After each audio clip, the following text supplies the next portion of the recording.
Assalamu alaikum wa rahmatullahi wa barakatuhu. I'd like to talk today about the confession of Prince Talal Abdul Aziz and about the destruction of the Khalifa in 1924.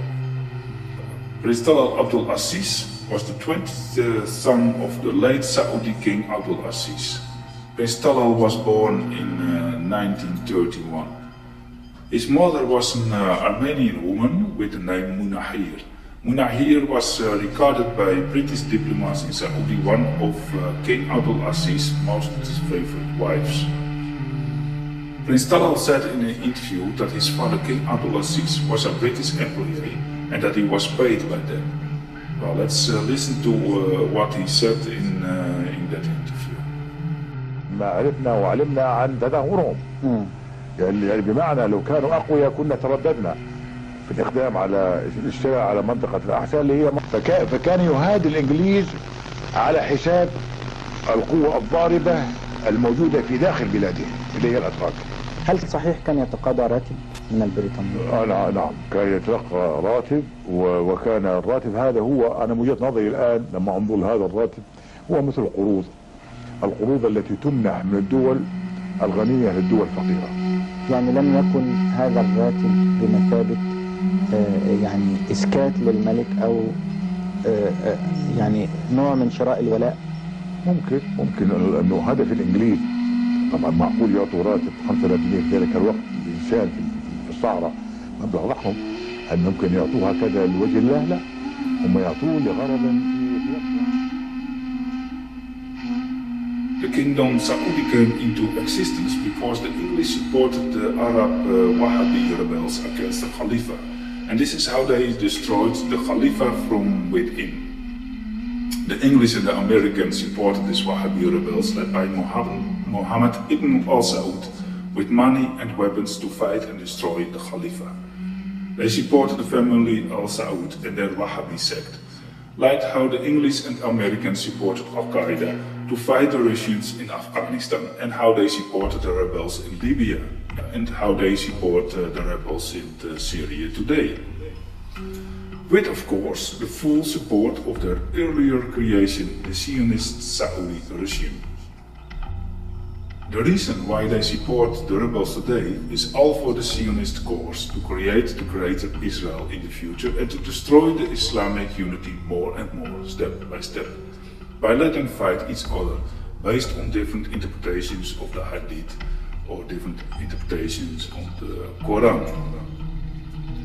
That the Wahhabis are Zionist creation can be proved by one of the fatwas done by one of the most important Wahhabi scholars, al-Albani.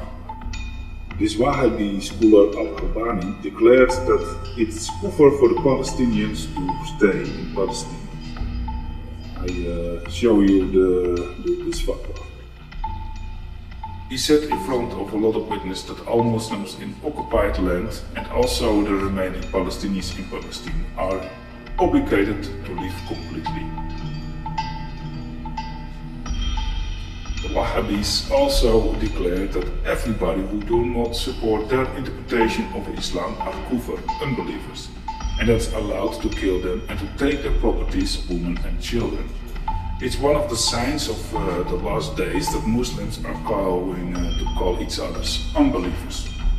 Now, there are a lot of different kinds of interpretations on the Quran and the Sunnah and the Hadith. It's only to Allah to judge who is a real Muslim and who is not. We cannot do it. You must see the Islam like one beach with the sand. The sand is existing on a lot of different and small parts sand, but altogether they are defending the land against the sea. And that's also how it must be with the Muslims. So you've got a lot of interpretations, but altogether we are that beach who prevent the sea to come in. The Quran calls to think about the Quran itself, and not to follow and to believe the tradition of our fathers and their fathers and their fathers' fathers and their fathers' fathers. The only sunnah which is for Muslims to follow the noble and good character of the Prophet and the Prophets, peace be upon them. There's no other sunnah. When there is said that we must pray like the Prophet ﷺ prayed, then the meaning of that is that we pray with the right intention. No prayer is valid with no right intention. So first we must purify ourselves with the right intention and to clean our body with the right intention, and then go to prayer with the right intention. Without the right intention, no prayer is valid. So when we have to pray like the Prophet prayed, then we must do it with the same attention as how he prayed. The discussion about how to pray, where you must place your head, or how far your feet must be from each other, or how high you must do your hands, that is not an important discussion. The truth about it shall return. What's important is that we are not going to fight each other about these little things what we do different. The Shias, they place their head on a stone, the Sunnas on the carpet or on the ground. That's not an interesting discussion about who is doing the right prayer. What's important is that we are Muslim and that we have to be united with each other. Because when we are going to fight each other about this kind of different things, then the Dajjal shall explore this difference and let us fight with each other.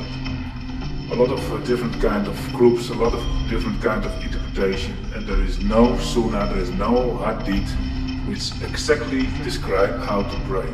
So we can let it and wait until the truth about it is revealed again. So we have to unite, because otherwise the Dajjal is going to destroy the Ummah more and more, and then there is no Ummah anymore, and then the whole world is one big prison led by the Dajjal.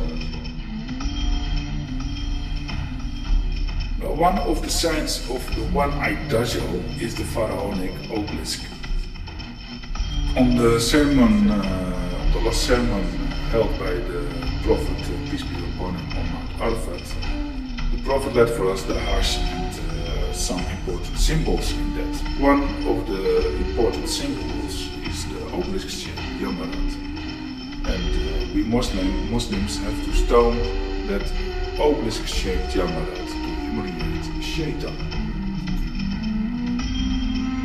The obelisk is the holy pillar of Dajjal's kingdom, and you can see them everywhere. Everywhere you can find these obelisks. Just think about Washington, the biggest obelisk of the world.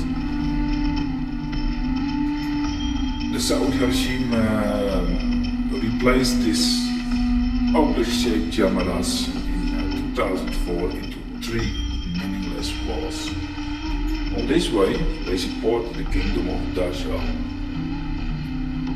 because there is no obelisk anymore to stone on the Hajj, so we cannot humiliate the Shaitan anymore. And instead of stoning this obelisk-shaped Jamarat, we give him now an honor on the Hajj on Mount Arafat, because they placed an obelisk on Mount Arafat, an obelisk-shaped thing on Mount Arafat, where the Prophet Muhammad held his last sermon, and where he declared that Allah perfected the religion for humanity. So everything what is done after it, what is changed after it, is an invention. So replacing the obelisk into meaningless walls and to place an obelisk on Mount Arafat is an invention. And they swapped very important symbols from humiliation to honor the Shaitan.